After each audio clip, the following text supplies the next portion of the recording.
Dongeng Sundaku Abah Kabayan, anu judulna Aing Udin, mudah-mudahan katampi kalayan kabingahan. Episode anu kagenep, Udin ningali ka tukang, terus melong ka hiji lalaki kolot anu katembongna masih gagah, pake jas lengkap jeung dasina.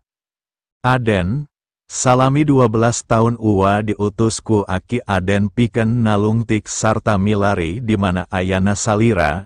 Akhirna uwa tiasa ningal deui Aden di dieu dina kaayaan sehat, cek eta lalaki.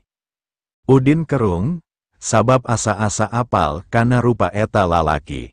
Uwa Asep, tanya Udin, sumuhun, alhamdulillah Aden masih emut ka uwa, jawab eta lalaki bari paromanana atoh, bari bongkok ngahormat ka Udin.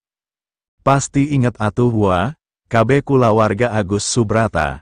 Dulur-dulur kuring, katut jongos, kacung, centeng sarta jelma kapercayaana ti kulawarga Subrata kabeh kuring masih ingat.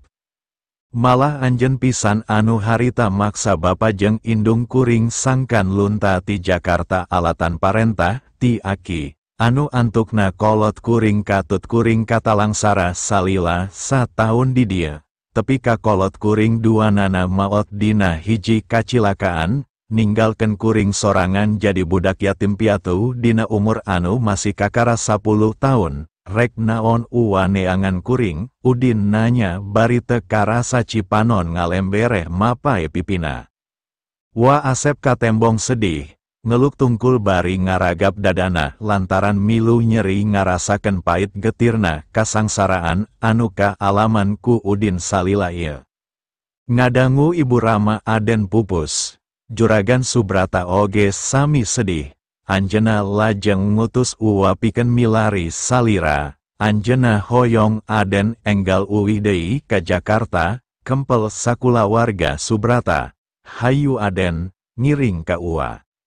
Moal wa, kuring geus teu hayang nenjo deui Aki jeung dulur-dulur kuring di Jakarta, cek Udin tegas. Aden bendu ka Juragan Agus, wa Asep nanya. Nyapugu atuh wa, kuring mang nyeri hatekeun ku nasib kolot, nyeri hate kuring moal bisa diubaran, lain ukur ambek, tapi dendam, cek Udin bari gek diuk dina korsi ruang tunggu nu aya di dinya.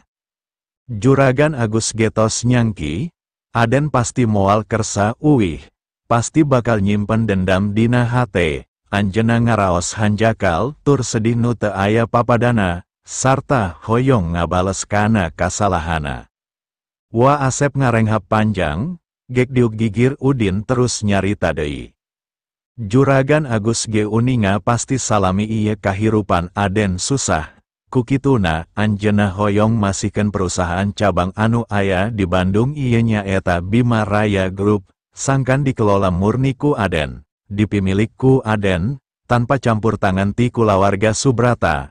Atuh ieu kartu ATM bank, nomor PIN-na, tanggal ulang tahun Aden nyalira, mangga ditampi, cek wa Asep bari ngasongken kartu ATM.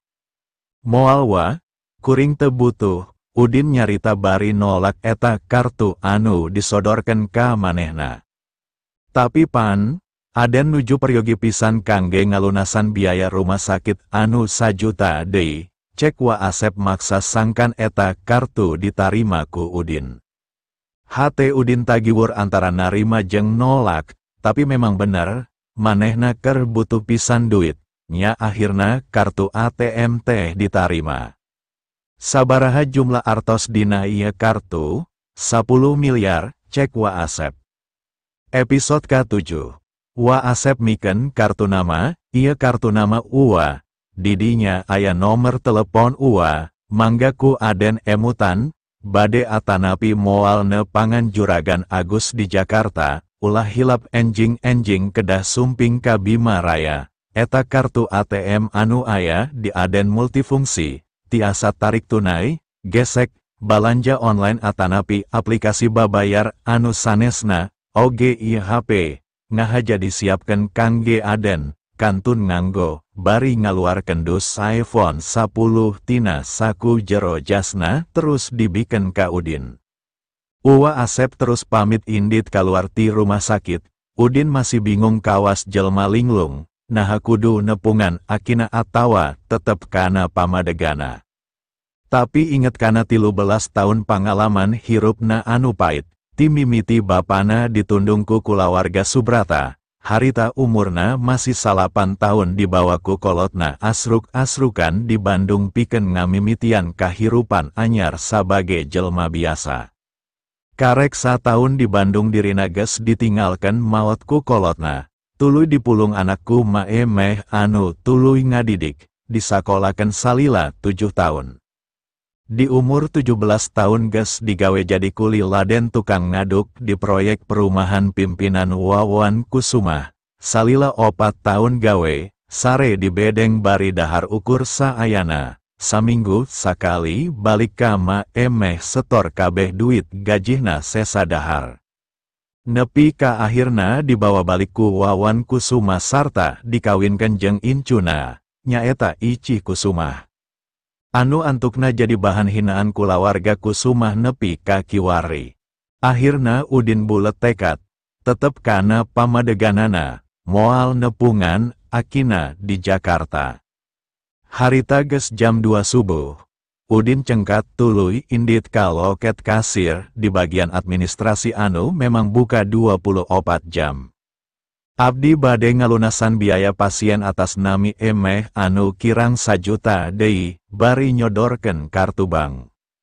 Proses telila, ukur gesek, asupkeun PIN, transaksi berhasil. Kakara ayena Udin ngalaman babayar ku cara kitu, na ieu teh bener kuring geus jadi miliarder. Meni asa babari ngaluarkeun duit 1 juta teh, Udin ngagerentes dina hatena. Udin teu buru-buru balik, tapi diuk dina kursi nu tadi. Muka dus iPhone bari dihirupan. Bener wae eta HP teh geus kari make. Pulsa loba, internet aktif, baterai pol, rupa-rupa aplikasi geus aya. Harga eta HP pasti 7 jutaan, jauh melamelu jeung HP Nokia 3315 anu saharga 300 ribuan, nu salila ieu dipake ku manehna. Ngandina daftar kontak iPhone ukur aya nomer jeung ngaran akina, Agus Subrata. Ku manehna ditambahan nomer WhatsApp disalintina kartu nama anu dibikeun tadi. Tuluy Udin muka aplikasi Gokar, pesen mobil keur nganterkeun manehna balik ka imah mitohana. Sabab yakin mitoha jeung pamajikana geus moal aya deui di imah ninina di Hegar manah, pasti geus baralik ka Setrasari. Pesenan dibayar make GoPay, jadi manehna tinggal nungguan dijemput teu kudu mayar deui ku duit kontan. Episode ke-8, mitoha Udin memang geus misah imah, pamere kolotna Wawan Kusumah waktu masih jumeneng tur masih jak-jak, sanajan teu samewa imah Wawan Kusumah, tapi geus leuwih ti cukup pikeun cicing opatan mah. Harita geus hampir jam 3, tapi Mardi, Lastri jeung Ici, acan sarare, tiluanana masih ngarobrol. Udin teu buru-buru asup muka pantau, sabab kadenge Lastri keur nyarekan Ici. Gara-gara kalakuan salaki maneh tadi, kulawarga urang wirang harapan jelma loba. Mun maneh teu buru-buru menta cerai, maneh pasti dipecat ku nini maneh ti palapa mandiri. Wios mah, abdi bade milarian padamelan, cek Ici. Masih tetep rek bela kasih Udin, naon hesena kari menta cerai terus kawin kasih Ius, sigana kulawarga urang teh moal balangsak teuing. Mardi milu nimbrung, aya 3 kauntungan lamun maneh kawin kasih Ius. Darajat kulawarga urang bakal kaangkat, kahayang nini maneh katedunan, maneh oge salamet bisa tetep gawe di palapa, sok gera pikirkan. Mardi nangtung, terus ngaleos asup ka kamar, pokona abdi moal menta cerai, titik. Cek Ici, dasar budak beleguk, cek Lastri bari ngadegungkan sirah Ici. Udin nu masih di luar narik napas jero tuluy ngarahu, salila ieu Lastri memang terlalu nyapelekeun dirina. manehna acan apal yen Udin ayeuna geus jadi bos Bima Raya sarta ngabogaan duit kontan 10 miliar dina kartu ATM, mun sek apal sigana moal mungkin wani ngomong kitu ka Icih. Tapi Udin acan siap pikeun ngabolekerkeun identitasna. Nu jadi sababnya eta ku geus lilana hubungan duduluran antara Udin jeung kulawarga Subrata kaputus. Manehna teu apal bakal kumaha saterusna. Bisa jadi pamerena ieu teh ukur pangolos sangkan Udin balik ka Jakarta. Kulantaran tadi Udin nolak balik. Mungkin bae isuk atawa pageto Bima Raya teh dicokot deui ku Akina. Jadi eueuh untungna kudu pamer ayeuna. Leuwih hade hirup siga biasa. Kulutrak Udin muka panto, tuluy asup lalaunan bari tungkul. Bu, hapunten wengi ieu abdi tos ngadamel masalah anu ngisinkeun kulawarga. Lastri langsung ngomong, sia leuwih ti ngajian masalah, hampir mutus rejeki kulawarga. Kahirupan urang masih gumantung ka palapa, eta sarua jeung sia rek modaran sarerea. Icih milu nyarita ka indungna, ma, Kang Udin nembe uwih, jabi pan nembe kadangu anjeunna ngaku salah, tos uken dihapunten, kieu-kieu oge Kang Udin teh minantu ema. Sok wae bela terus, aing teu sudi gablek minantu kawas kitu, leuwih hade mantok sing jauh. Kituna teh Lastri bari indit ngajengkat ka kamarna nuturken Mardi nu geus leuwih ti tadi asup. Episode ka-salapan Icih nyarita ka Udin, hayu Kang, urang istirahat ka kamar. Udin ukur ungguk bari ka kamar terus nutupan panto. Sanajan geus ngarumah tangga salila sataun, tapi Udin jeung Icih acan ngalaman sare sagebruk. Matak harita ge Icih naek kana ranjang sedengkan Udin mah ngampar samak terus duanana ngagalorer. Anu jadi alasannya eta, harita duanana karek panggih jeung acan ngalaman bobogohan.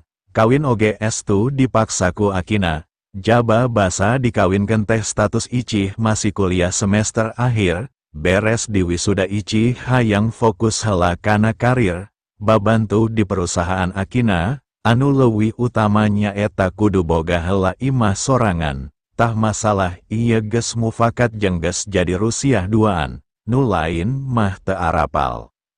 Duaannana teu buburu sare, sabab masih ngabayangkeun kajadian peting ieu. Kumaha kabar ma emeh Kang? Abdi kagungan 100.000.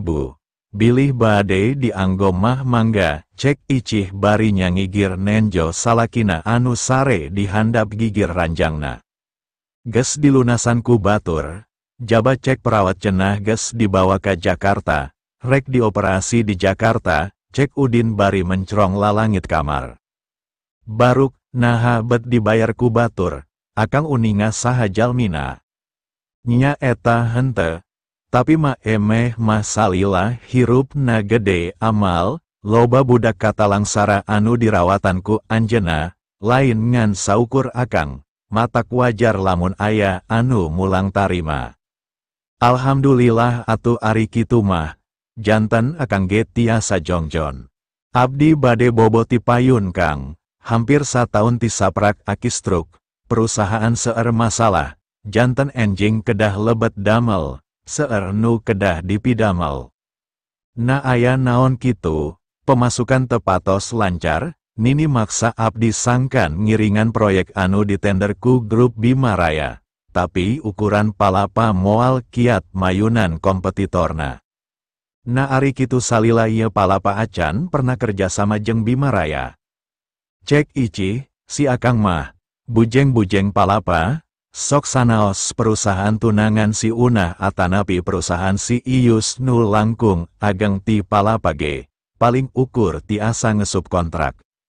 Maklum atuh nyi, akang mah SMA ge teu tamat, jadi tepati ngarti kana urusan nu kararitu. Udin tuluy mikir, ternyata palapa boga niat hayang kerjasama jeung perusahaana. Mikiran hal ieu, Udin mangkarunyakeun ka Icih sarta boga tekad hayang ngabantu. Da di lain-lain ge Icih teh pamajikan sahna, Geus jadi kawajiban salaki pikeun mantuan ngaronjatkeun martabat Icih di mata keluarga Kusumah, ulah nepi ka jadi bahan hinaan siga nu geus tumiba ka dirina. Aing kudu bisa ngajadikeun si Icih pang unggulna di palapa, kabeh kulawarga Kusuma kudu hormat kana kamampuana, kitu gerentes hate Udin bari terus meremkeun panon, terus sare manitibra. Episode ka-10 ngan 2 jam Udin sare, manehna kahudangkeun ku sora azan subuh ti masjid, buburu cengkat terus salat. Beres salat Udin indit ka dapur masak keur sararea siga biasana. Beres masak, kabeh diamparkeun dina meja makan terus asup ka kamar ngaganti bajuku nu rada pantes, mesakan HP jeung pake sapatu. Red ka Icih anu masih tibra, tapi teu wani ngahudangkeun, ukur nyarita lalaunan. Nyi, akang angkat heula, bade ngantor, kituna teh bari ditungtungan ku Sri. Pon kitu deui mitohana di kamarna, pasti masih talibra. Udin kaluar ti kamar bari nyomot goreng tahu sapotong tina piring dina meja makan, terus disamualkeun, bari samutut ngadahar tahu Udin ngoreleng ka pipir nyokot sapedah, biur indit, tujuanna nyaeta kantor Bima Raya Group. Tepi ka Bima Raya, Udin markirkeun sapedahna di tempat parkir motor karyawan. Terus ngincit nuju ka lobi bari nyusutan cai kesangku tungtung baju. Rek katenjo hiji Mercedes ngerem harepen lobi kantor. Udin nenjo lalaki jeung awewe kaluar tina panto panumpang. Nu lalaki pake jas, nu awewe pake setelan blazer nyolendang kantong, bari nyepengan botol cai mineral. Ternyata eta si Unah jeung tunangana, Ibro Wijaya. Udin teu nyaho aya urusan naon Unah jeung Ibro datang ka Bima Raya. Tapi lantaran sieun timbul masalah, Udin nguliwet rek nyumput sangkan teu katenjo. Mercedes maju deui dibawa ku supirna ka tempat parkir. Teu disangka si Unah geus nenjo ka Udin, "Hei, Kang Udin, pokna bari ngagupayan." "Unah, naha aya di dieu?" Unah nyikikik, "Bade nepangan Ibu Susi, Wakil Ketua Bima Raya Group, Astina, perusahaan kulawarga Kang Ibro tos lami kerjasama bareng Bima Raya, tah dumasar pangalaman eta, jadi Kang Ibro bade ngabantos palapa supados tiasa ngiringan tender, bari melong kana benget Ibro." Udin kerung, sabab ngadengeti Icih mah, Astina teh ukur ngesup, hartina anu kerjasama mah lain Astina langsung. Tapi Udin pura-pura teu nyaho, manehna ukur ungguk bari nyengir. "Wah, hebat, Ibro anu gagah anak bos Astina, Unah oge anu pinter jeung gelis incu bos palapa, aranjen memang serasi," bari ngacungkeun jempolna. Ngadenge Udin nyarita kitu, Ibro mah malah asa dilecehkeun, bari manehna ngomong. "Dasar cucunguk, karek ge tadi peting leweh nginjem duit, ayena geus bisa seri." Bari hatena mah terus mikir, teu ngarti ka si Icih, gelis tapi naha daek boga salaki kanu cilepeng siga kieu patut, coba mun ka manehna, sigana ayena teh moal bareng jeung si Unah anu sagalana jauh sahandapan Icih. "Rek naon maneh aya di dieu?" Ibro nanya. "Ngalamar gawe, sugan ditarima." Udin ngajawab sabelang bentor. "Cuy, neangan gawe, memang maneh pantes gawe di dia," cek Ibro bari ku mecrot nyidu. "Pantes jeung teu pantes lain urusan anjeun," jawab Udin rada ambek. Ningali suasana beki panas, Unah buburu nimbrung. "Akang kana naon ka dieu, kana sapeda, terus ngangge ijazah naon Kang ngalamarna?" "Ijazah SMP, cakaka." Unah nya kakak, bari ngalungkeun botol cai mineral anu kari satengah kalebah suku Udin, "Tah, nginum heula Kang, tangtos cape ngabose sapedah ti Setrasari, jaba bilih ngelepek upami ngadangu lamaran ditolak, omat botolna ulah dipicen, eta tiasa diical janten artos pami dijual," disambung ku Ibro, "moal ari ditolak mah, bisa kukuring dibantuan nyarita ka Ibu Susi. sangkan anjen ditarima jadi tukang meresihan toilet, nyambung ke episode 11.